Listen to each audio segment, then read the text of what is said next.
Trophy, Junior Women's Aids. St Paul's Girls' School on the left of your screen in Berkshire. And looking over on the right of your screen, St Catherine's School, Australia. How fast is this Aussie crew going to start compared to the morning we've had? Some fast Aussies already. Well, they're taking an extra couple of strokes a minute off the start. They look to have a very dynamic start as we go off down the side of the island at the moment. This is the first day of the event, only the second year of the Prince Philip Challenge Trophy. Won last year by Headington School. Sadly, their crew's not able to compete this year, so they're not able to defend that, so we'll have a new winner. Named for the first time this year in the Jubilee, Platinum Jubilee year, it's been named Prince Philip.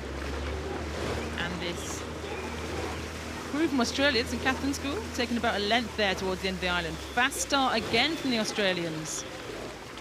That's already quite a commanding lead at the quarter mile. Is it far from over in St Paul's Girls' School? Although they've got some work to do, certainly still in touch with this crew from Australia.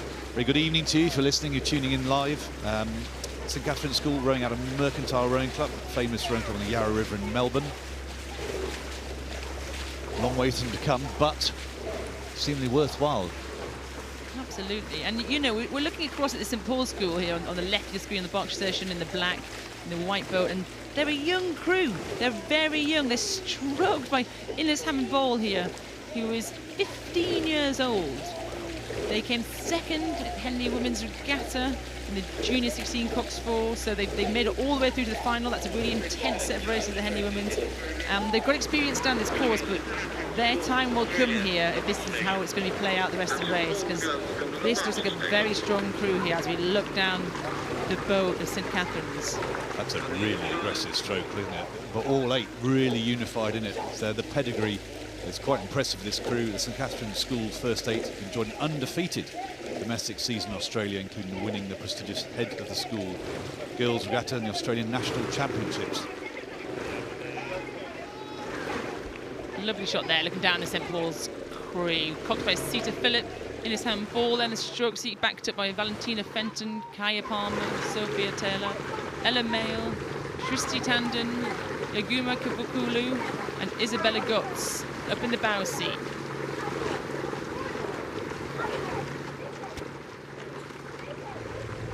So here we are, just coming past Remnant Farm, just gone past the signal post, the barrier. That's that white box on the left-hand side of the course, and that shows the relative distances between the crew, and it looks like St Catherine's lead probably a couple of lengths at this point. And the St Paul's crew have had an absolutely cracking season. Silver in the J16, 8 national schools, you know, that final at Henley Women's I mentioned before. So this is a crew to watch. This is some young rowers really cutting their teeth here, actually qualifying and being in the Prince Philip Challenge Trophy against what we're looking at here is probably one of the best junior rowing programs in the world and crews in the world. And I think we're going to see this strong Australian crew the rest of the week. A good kind of pull through the finish of that stroke as well, haven't they, Jim? I'm just looking at their team technique. They've got really long strokes. They're really working around that rigger, maximising the work on their blades all the way through. But they're doing it all in unison. You can see all the athletes are really reaching around to the catch.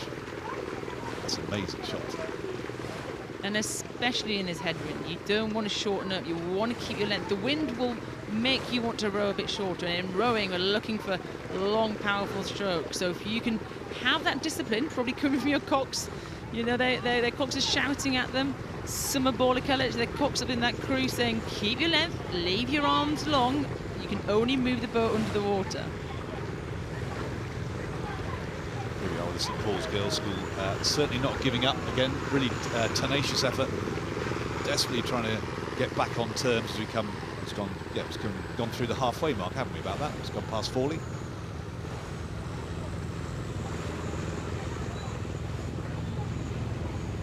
Really interesting moment there. The stroke. Bronte colour of the we've got a crab in this crew, the St Catherine's School. Now they start all over again. Well, see, you never know. That's why you never give up when you're rowing. Things can happen. It's like we had that Westminster School quad yesterday, caught a crab and they broke their blade. But fortunately, St Catherine's more lucky today. That's probably cost them a length and a half. This race is far from done.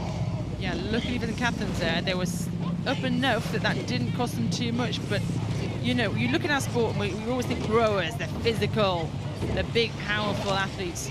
It's technical. It's a lot of technique, and you've got this tiny bit of carbon fiber that you're putting into the water, locking and levering off, and that is your life. The minute you lose control of that oar, anything can happen. We just saw then. So good lesson here in the early rounds, but look after your oar. And also there's the psychological impact as well. Then there's nerves, and your brain starts to play tricks with you, but they're recovering really strongly. That's such an aggressive stroke, isn't it? Look at them really powering away, the way they're driving that boat to the water. They are, and I think this is a class crew to watch here. I think the way they're really getting hold of it and pushing right through to that finish is something we don't always see in this junior women's rowing events. And I think they're doing it very well. So anyone that's watching, have a look at this. If I'm talking about pushing through the finish of your stroke, they're really sending it off. They're pushing those puddles away. This particular finish is quite gentle at the catch, and there's this huge crescendo through to the finish.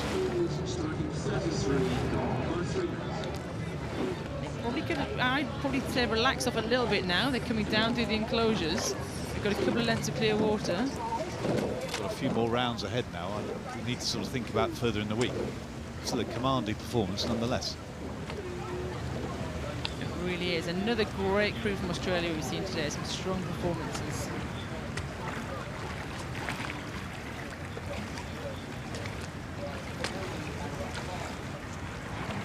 Beautiful view of the course. None of these athletes have raced here before, as you said earlier, and those in Australia may not have seen the Henley Regatta course before, so it's always two crews side by side, and the whole crew is lined by these wooden booms that attach these white vertical posts. It's quite the most amazing thing to look at, and indeed as an athlete to row down, as long as you keep away from them, that is. Keep away from those booms. We've seen a few of those before.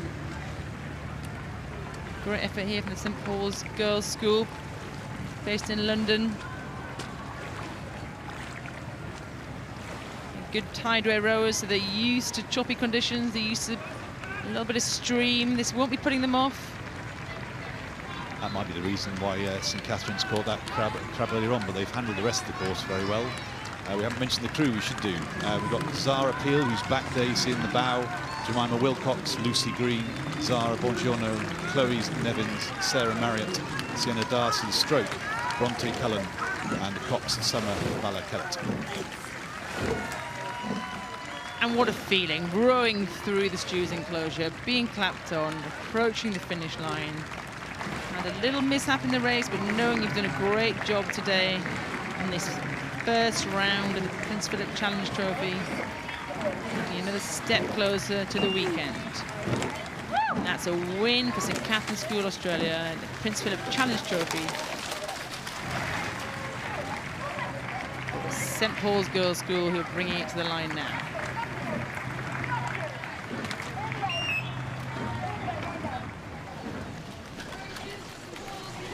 It's a win for St Catherine's School Australia over St Paul's Girls' School.